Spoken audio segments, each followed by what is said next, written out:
Il m'arrive de temps en temps de me réveiller dans la nuit, dégoulinante de sueur, la respiration saccadée, comme si j'avais couru un marathon alors que je suis dans mon lit depuis des heures. Je fais souvent ces cauchemars.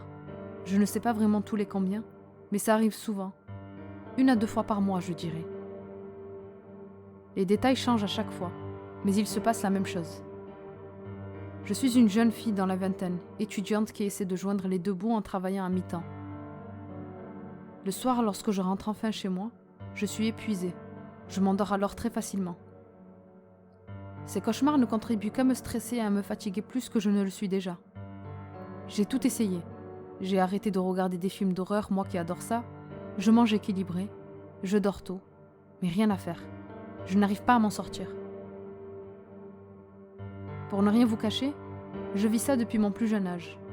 Ça a commencé lorsque j'avais 5 ans d'après mon dossier médical. Oui, je suis suivie depuis ma jeunesse, depuis la mort de mes parents. Je ne me rappelle pas vraiment de cette époque. De toute façon, je n'ai même pas été triste de les avoir perdus. Une mère alcoolique qui ne s'occupait absolument pas de moi, et un père qui aimait m'utiliser comme un punching ball. Je peux vous dire que je me porte bien mieux depuis leur disparition.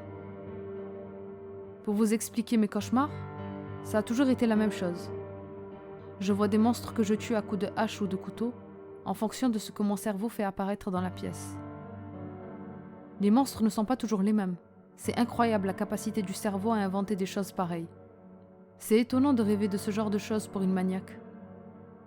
Depuis, j'en ai fait des cauchemars, toujours la même chose.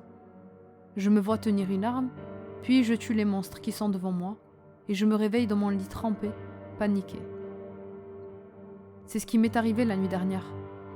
Dans l'après-midi de la veille, j'ai appris que Joey m'a trompé avec Sarah, ma meilleure amie. J'ai été anéantie. La nuit même, après m'être couchée très tard, j'ai de nouveau fait un cauchemar. En fait, j'ai compris.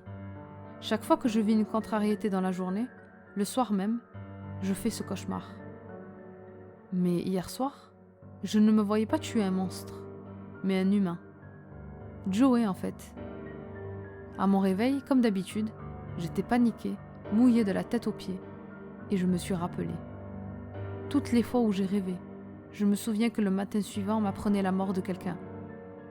Une enseignante qui me haïssait sans raison, un éducateur au foyer trop collant malgré mon jeune âge, des camarades de classe qui prenaient plaisir à se moquer de moi, un collègue sexiste qui me harcelait, le chauffeur de bus qui m'a mal parlé pour qui tous les fonctionnaires ont manifesté après avoir découvert son corps poignardé, la dame qui m'a dépassée à la caisse dont j'ai appris la mort atroce aux infos le lendemain de son meurtre. Et tout me revenait à l'esprit, moi tuant tous ces gens responsables de mon malheur. Mes parents aussi, je m'en rappelle maintenant, comment j'ai mis fin à leur vie pendant leur sommeil. Heureusement qu'ils ne dormaient pas dans la même pièce.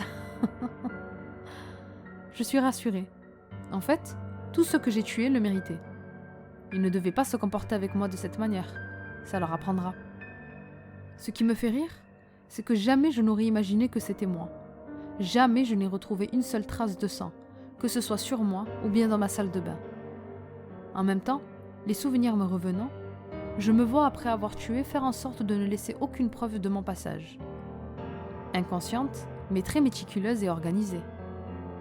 Je me douchais après chacune de mes exécutions. Quand je me réveillais trempée, ce n'était pas dû à la sueur, mais à la douche que j'avais pris peu de temps avant.